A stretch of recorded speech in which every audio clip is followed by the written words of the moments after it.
আসসালামু আলাইকুম বন্ধুরা, সবাই কেমন আছেন? আশা করি ভালো আছেন। আনিশা ভিলেজ ফুডে আপনাদের সকলকে স্বাগত জানিয়ে শুরু করছি আজকের রেসিপি। তো আজকে আমি তৈরি করে দেখাবো একসাথে দুইটি মুচমুচে মুখরোচক নাস্তার রেসিপি। তো প্রথমেই বানাবো আলু আর ডিম দিয়ে মুখরোচক পকোড়া। তো চলুন শুরু করা যাক।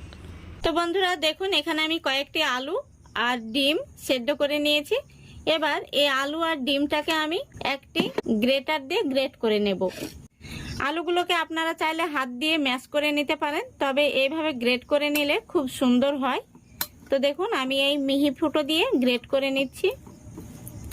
আর এইভাবে গ্রেট করে নিলে আলুগুলোর মধ্যে কিন্তু কোনো রকম দলা পেকে থাকবে না, খুব সুন্দরভাবে ম্যাশ হয়ে যাবে। দেখুন কত সুন্দর হচ্ছে আলুগুলো। এরকম করে আমি সবগুলো আলু গ্রেট করে নেব। দেখুন আলুগুলো গ্রেট করে নিয়েছি। এবার একইভাবে আমি এই ডিমটাকেও গ্রেট করে নেব। দেখুন ডিমটাকেও আমি গ্রেট করে নিয়েছি। দেখুন কত সুন্দর হয়েছে। এবার এর মধ্যে দিয়ে দিচ্ছি একটি মিডিয়াম সাইজের পেঁয়াজ কুচানো। তারপরে দিয়ে দিচ্ছি 1 চামচ মতো রসুন কুচি। এবার দিয়ে দিচ্ছি 3-4টে কাঁচা লঙ্কা কুচি। লঙ্কার পরিমাণটা আপনারা বাড়িয়ে অথবা কমিয়ে নিতে পারেন। এবার দিয়ে দিচ্ছি স্বাদমতো লবণ। তারপরে দিয়ে দিচ্ছি এই চামচের 4 ভাগের 1 ভাগ লাল লঙ্কার গুঁড়ো। এবার দিয়ে দিচ্ছি 1/2 চামচ চাট মশলা। তারপরে দিয়ে দিচ্ছি 1/2 চামচ গরম মশলা। তারপরে দিয়ে দিচ্ছি হলুদ গুঁড়ো, 4 ভাগের 1 ভাগ নিয়েছি এই চামচের। এবার দিয়ে দিচ্ছি 1/2 চামচ গোটা জিরে। তারপরে দেখুন এখানে আমি ফ্রেশ কারি পাতা নিয়েছি, এই কারি পাতাগুলো আমি দিয়ে দিচ্ছি। এখানে চাইলে আপনারা ধনে পাতা কুচিটা দিতে পারেন। তারপরে দিয়ে দিচ্ছি 1/4 কাপ চালের গুঁড়ো। এবার এখানে আমি একটি ডিম নিয়েছি, ডিমটা দিয়ে দিচ্ছি। তারপরে দিয়ে দিচ্ছি 1 চামচ মতো সরিষার তেল। এই দেখুন, এতে করে এই পকোড়ার টেস্টটা দ্বিগুণ বেড়ে যাবে। এবার সবগুলো উপকরণ আমি হাত দিয়ে খুব ভালো করে মেখে নেব। দেখুন খুব ভালো করে আমি মেখে নিয়েছি। এবার পকোড়াগুলো ভেজে নেব। দেখুন পকোড়াগুলো ভাজার জন্য আমি তেলটাকে আগে থেকে গরম হতে বসিয়েছিলাম, তেলটা গরম হয়ে গেছে। এবার আমি গ্যাসের ফ্লেমটা মিডিয়ামে রেখে পকোড়াগুলো ভেজে নেব।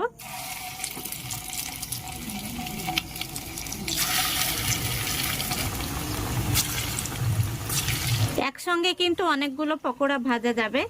তো দেখুন যতগুলো ধরবে আমি ঠিক ততগুলো দিয়ে দিয়েছি। প্রথমত কড়াইয়ের হাতনটা ধরে এভাবে একটু ঝাঁকিয়ে দিতে হবে।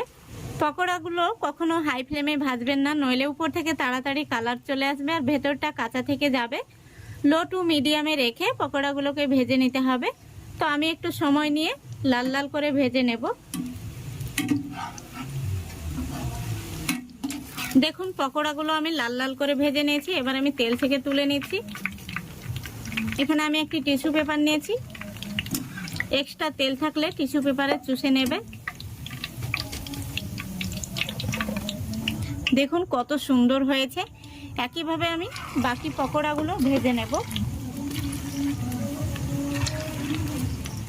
দেখুন বন্ধুরা সবগুলো পকোড়া ভেজে নিয়েছি আর কত সুন্দর হয়েছে। আমি পকোড়াগুলোকে লাল লাল করে ভেজে নিয়েছি। দেখুন উপর থেকে কতটা মুচমুচে হয়েছে, এই দেখুন। আর ভেতরটা দেখুন কত সুন্দর হয়েছে, একটুও কিন্তু কাঁচা নেই। এইভাবে পকোড়া বানালে বাচ্চা থেকে বড় সবাই কিন্তু ভীষণ পছন্দ করবে। আর এই পকোড়াগুলো কিন্তু সন্ধ্যাবেলা চায়ের সঙ্গেও ভীষণ ভালো লাগবে। তো আশা করছি আজকের এই রেসিপিটা আপনাদের ভালো লেগেছে। ভালো লাগলে লাইক কমেন্ট শেয়ার করে দেবেন এবং চ্যানেলটিকে সাবস্ক্রাইব করে অল নোটিফিকেশানটি অন করে সঙ্গে থাকবেন। তো আজকে আমি খুবই সহজভাবে একদম দোকানের মতো কুচো নিমকি তৈরি করে দেখাবো। তো আপনারা ফুল রেসিপিটা দেখতে থাকুন। কুচো নিমকি তৈরি করার জন্য এখানে আমি 1 কাপ নিয়ে নিচ্ছি ময়দা। ময়দার ওজনটা হচ্ছে 150 গ্রাম। তারপরে দিয়ে দিচ্ছি স্বাদমতো লবণ। এবার দিয়ে দিচ্ছি 1 চামচ চিনি। চিনিটা দিলে নিমকিগুলো মিষ্টি হবে না, কিন্তু স্বাদটা খুব সুন্দর হবে। তারপরে দিয়ে দিচ্ছি হাফ চামচ কালো জিরে। জিরেটাকে আমি হাতের মধ্যে নিয়ে একটু কচলে দিচ্ছি, এতে করে সুন্দর একটি ফ্লেভার আসবে।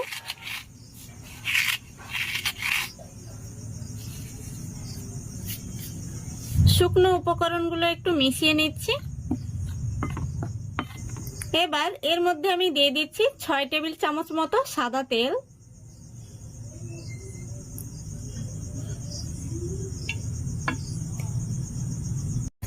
এবার খুব ভালো করে আমি হাত দিয়ে ময়দাটাকে ময়ান দিয়ে নেব।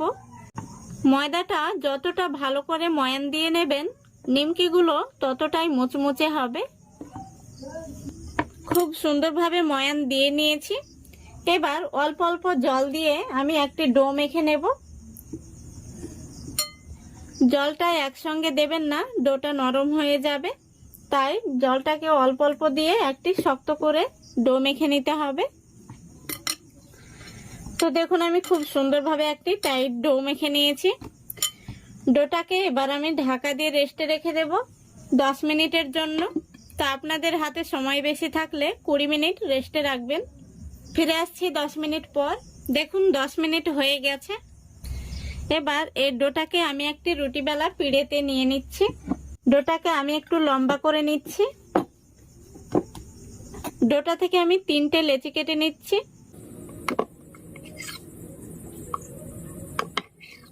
দুটো লেচি আমি সরিয়ে রাখছি। লেচিটাকে আমি একটু মেখে নিচ্ছি, তারপরে গোল করে নিচ্ছি। এবার লেচিটাকে আমি বেলে নেব। তবে এই রুটিটা বেলে নেওয়ার সময় কিন্তু ময়দা ব্যবহার করবেন না।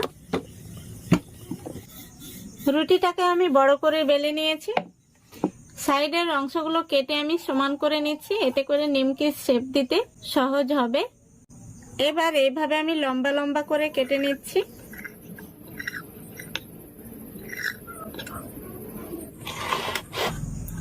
এবার দেখুন আমি এইভাবে একটু প্যালছা প্যালছা করে কেটে নিচ্ছি।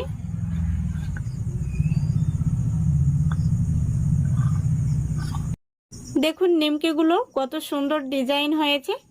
একইভাবে আমি সবগুলো নিমকি কেটে নেব, তারপরে আপনাদের দেখাচ্ছি। দেখুন নিমকিগুলো কত সহজেই উঠে আসছে। এইভাবে কিন্তু ছুরি দিয়েও তোলা যাবে। দেখুন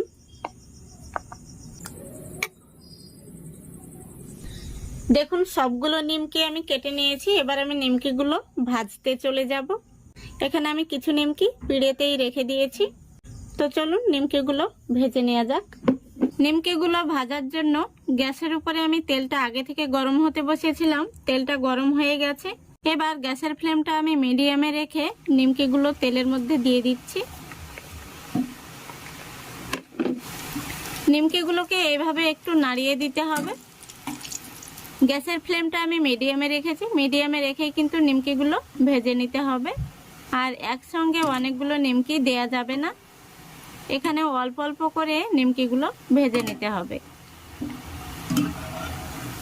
দেখুন নিমকিগুলোর মধ্যে কিন্তু সুন্দর একটি কালার চলে এসেছে।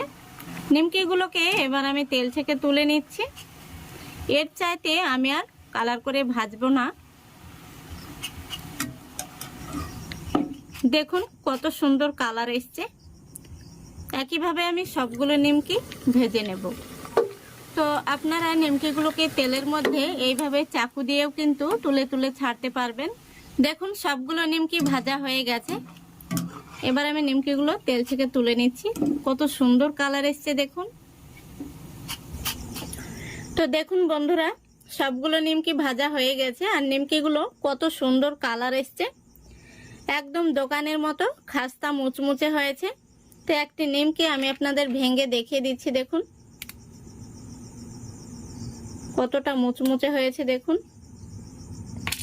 আমি আরো একটি নিমকি আপনাদের ভেঙে দেখিয়ে দিচ্ছি। দেখুন একদম খাস্তা মুচমুচে হয়েছে। তো আশা করছি আজকের এই রেসিপিটা আপনাদের ভালো লেগেছে। ভালো লাগলে অবশ্যই লাইক কমেন্ট শেয়ার করে দেবেন এবং চ্যানেলটিকে সাবস্ক্রাইব করে অল নোটিফিকেশনটি অন করে সঙ্গে থাকবেন। আজকের মতো এখানেই বিদায় নিচ্ছি। সবাই ভালো থাকবেন, সুস্থ থাকবেন। খোদা হাফেজ।